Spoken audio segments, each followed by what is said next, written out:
m'a surpris dans les rencontres, c'est vraiment la créativité des gens à créer les choses, à décloisonner, à mettre les choses ensemble. De pouvoir avoir une vision un peu plus macro de nos territoires, et dans leur gestion et dans la collaboration. C'est des personnes qui, chaque fois, voient plus loin qu'eux.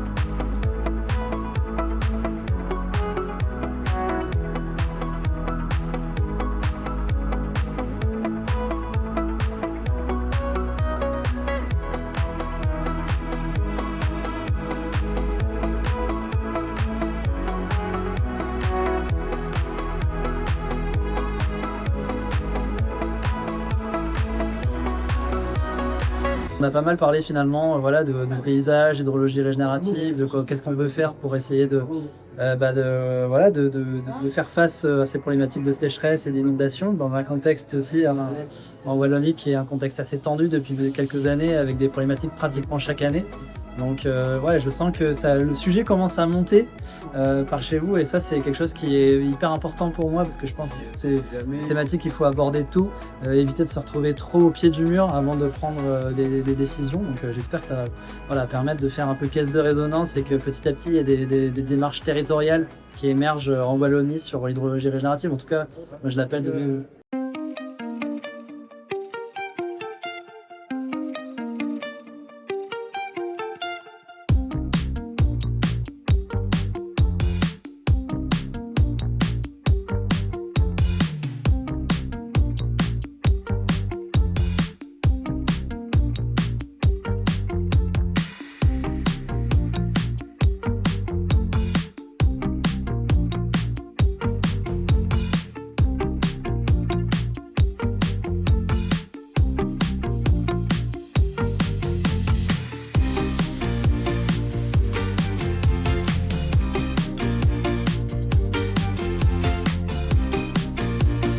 Je pense que l'agriculture de demain ne se fera que collectivement, car elle ne se fera que par la diversification de nos productions et à pouvoir restructurer un maillage territorial alimentaire sur tous nos territoires qui permettent justement de pouvoir produire un maximum de diversité sur des petites surfaces. Moi je crois vraiment que c'est un modèle vertueux qui, dans tous les cas où on n'aura pas le choix de le prendre au vu des changements qui sont en train de s'opérer.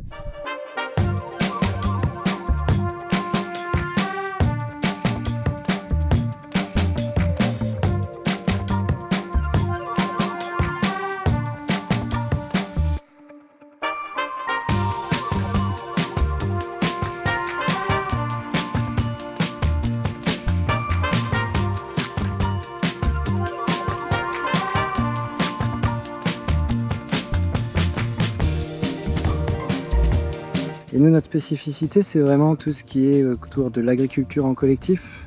On est passé de 3 associés à une dizaine de personnes, 6 associés, qui fonctionnent ensemble depuis 10 ans et où ça fonctionne bien. Et donc la clé, c'est vraiment de parler, communiquer, se rassembler. Il faut un modèle de gouvernance, pour jouer un jeu, il faut une règle du jeu. Voilà. Et ça nous a permis de créer un modèle où on donne envie de faire de l'agriculture, où on diversifie, où on va vers de la vente directe, on relocalise les productions, enfin un modèle qui nous paraît bien plus cohérent et aussi d'avoir du temps pour s'occuper de nos écosystèmes et de nos paysages, de retrouver une agriculture où on diminue les charges, l'utilisation d'énergie fossile, d'intrants. Et en fait, nous, on n'a pas le choix. C'est-à-dire que si on ne s'adapte pas, demain, de l'eau, on n'en aura plus et on est un peu en première ligne.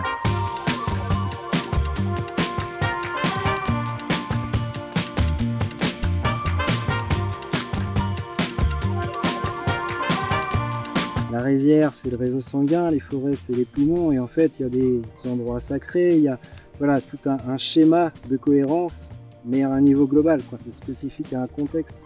Donc là, on travaille à la création d'expérimentations par sous-bassin versant à droite à gauche avec des agriculteurs à chaque fois qui veulent bien essayer des pratiques, diversifier, mettre des arbres, travailler les cycles de l'eau, pour que par filière agricole, on arrive à trouver des solutions qui puissent inspirer les autres agriculteurs. Parce que nous, ça a été le constat. Si c'est pas un agriculteur qui parle à un agriculteur, en fait, souvent, ça marche pas.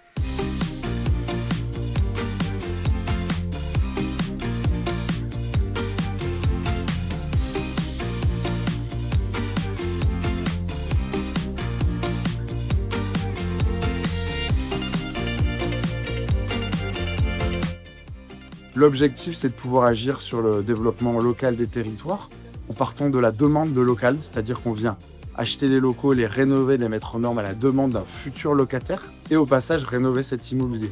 Et l'idée, c'est vraiment de créer que l'immobilier soit non plus un problème ou un outil de spéculation, mais soit une solution. Et ça, on le fait avec de l'épargne des citoyens, avec l'argent d'investisseurs institutionnels et de le ramener dans nos villages, dans nos territoires pour ouvrir des lieux.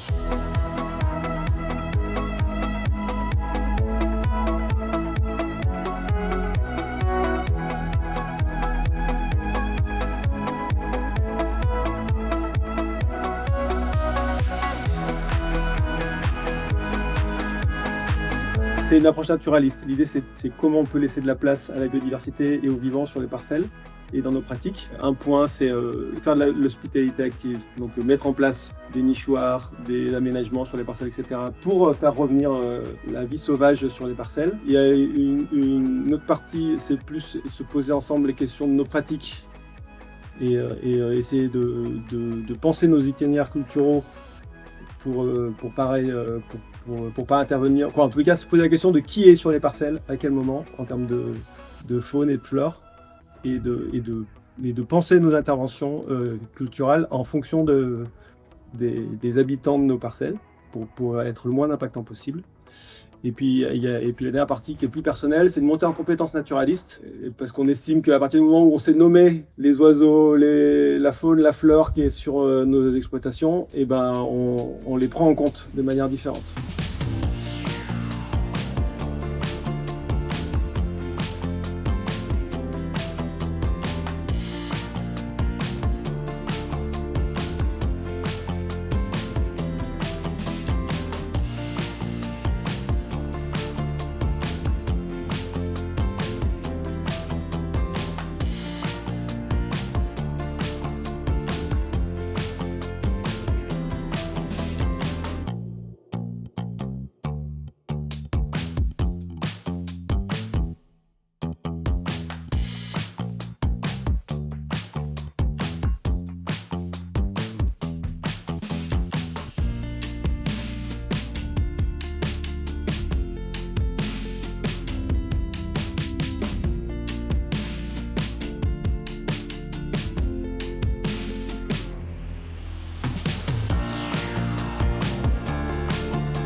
Je pense qu'il faut partir des acquis de ce voyage d'études, un peu avec tout ce qu'on a pu découvrir, et voir comment est-ce qu'on pourrait l'enrichir aussi par la suite.